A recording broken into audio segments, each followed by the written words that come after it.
time you walk into the room, got me feeling crazy, like my heart boom boom. Any other boy would stare, but me I look away, cause you're making me scared. Trying not to breathe, 1, 2, 3. Assalamualaikum warahmatullahi wabarakatuh. Selamat malam. Di sini saya akan mempresentasikan atau mengulas tentang masalah-masalah yang terjadi di sekolah untuk memenuhi tugas UAS mata kuliah Psikologi Pendidikan dan Kurikulum. Perkenalkan, nama saya Nanin Wulandari dengan NIM 22060307. Di sini saya hanya sendiri yang akan membahas tentang masalah-masalah yang terjadi di sekolah dasar, ya, masalah-masalah yang di sekolah dasar. Dan saya akan membahas tentang masalah-masalah yang ada di sekolah dasar dan mencarikan solusi untuk mengatasinya.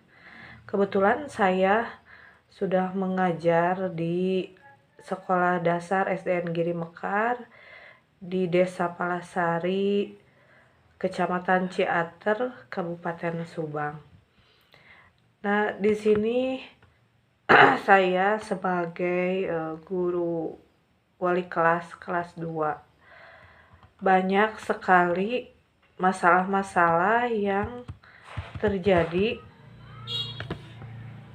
di sekolah. Jadi apa saja masalah umum yang dihadapi siswa di sekolah dasar? Jawabannya adalah masalah umum yang dihadapi siswa di sekolah dasar yang paling menjadi topik utama adalah masalah tentang perundungan atau bullying yang rentan atau yang banyak pelaporan dari siswa maupun orang tua siswa tentang masalah perundungan. Selain perundungan juga ada masalah kesulitan belajar, kurangnya perhatian dari orang tua, dan masalah sosial seperti kesulitan bergaul dengan teman sebaya atau disebut juga anak yang introvert gitu. Bagaimana cara mengatasi perundungan di sekolah dasar? Menurut saya mengatasi perundungan dapat dilakukan dengan mengedukasi siswa tentang dampak negatif bullying. Seperti kalau di sekolah saya, kami mengadakan sinergi dengan kepolisian dengan mendatangkan kepolisian, menerangkan atau memberi sosialisasi kepada siswa bagaimana bahaya atau dampak negatif bullying beserta efeknya. Lalu mendorong komunikasi terbuka antara siswa dan guru, misalnya dengan menghadirkan orang tua siswa untuk menghadiri acara sosialisasi yang bersinergi dengan kepolisian, serta menciptakan lingkungan sekolah yang inklusif dan aman.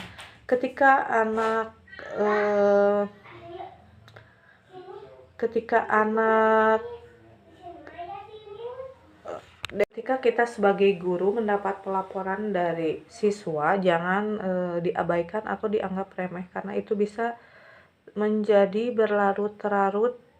Masalah itu jika tidak diselesaikan kan dianggap oleh anak bahwa masalah itu aman dan tidak ada tindak lanjutnya.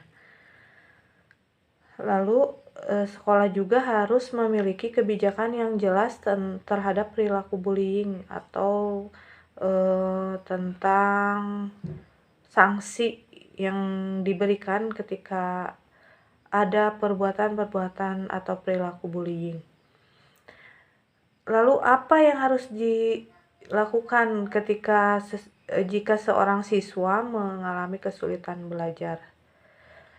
Jika seorang siswa mengalami kesulitan belajar, guru dan orang tua harus bekerja sama untuk mengidentifikasi masalahnya.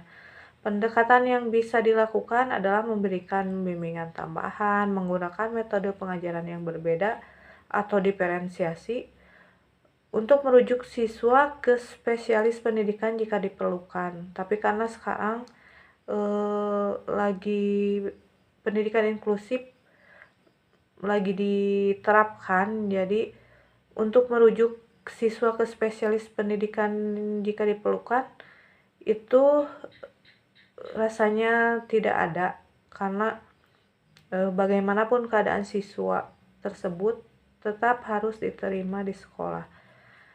Nah, jika seorang siswa mengalami kesulitan belajar, maka kita harus berkomunikasi dengan orang tua dan saling bekerja sama bagaimana penerapan di rumah dan di sekolah. Mengapa pentingnya dukungan orang tua dalam pendidikan siswa? Justru itu adalah lebih yang sangat penting, karena dapat meningkatkan motivasi dan kepercayaan diri siswa. Ketika orang tua terlibat dalam pendidikan anak merasa lebih dihargai dan termotivasi untuk belajar, serta dapat membantu mereka mengatasi tantangan yang dihadapi di sekolah. Jadi ketika anak mengatakan keluhan tentang belajar, maka orang tua harus cepat tanggap untuk mengkomunikasikan dengan guru kelasnya. Lalu apa dampak dari kurangnya fasilitas? Nah, itu merupakan juga masalah yang ada di sekolah ketika kurangnya fasilitas yang ada di sekolah.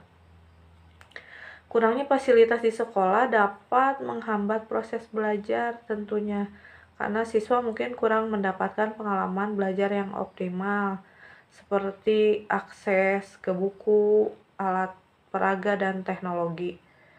Banyak guru-guru yang sudah terjun atau yang senior itu kadang mereka hanya menggunakan metode pengajaran yang basic atau yang lama, jarang menggunakan teknologi. Ketika di sekolah mempunyai fasilitas teknologi yang canggih tapi gurunya tidak bisa mempergunakan, itu sama saja dengan masalah juga.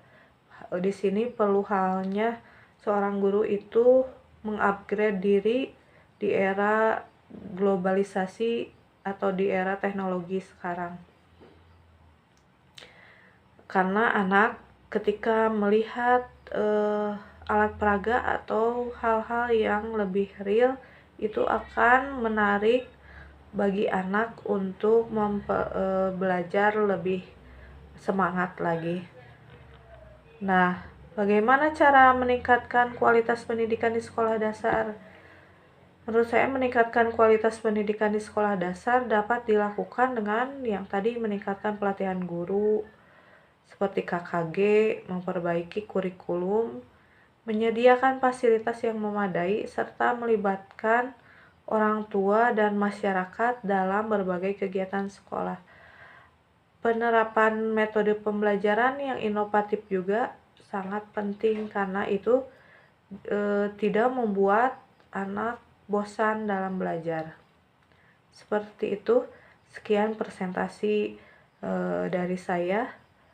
Saya akhiri. Assalamualaikum warahmatullahi wabarakatuh.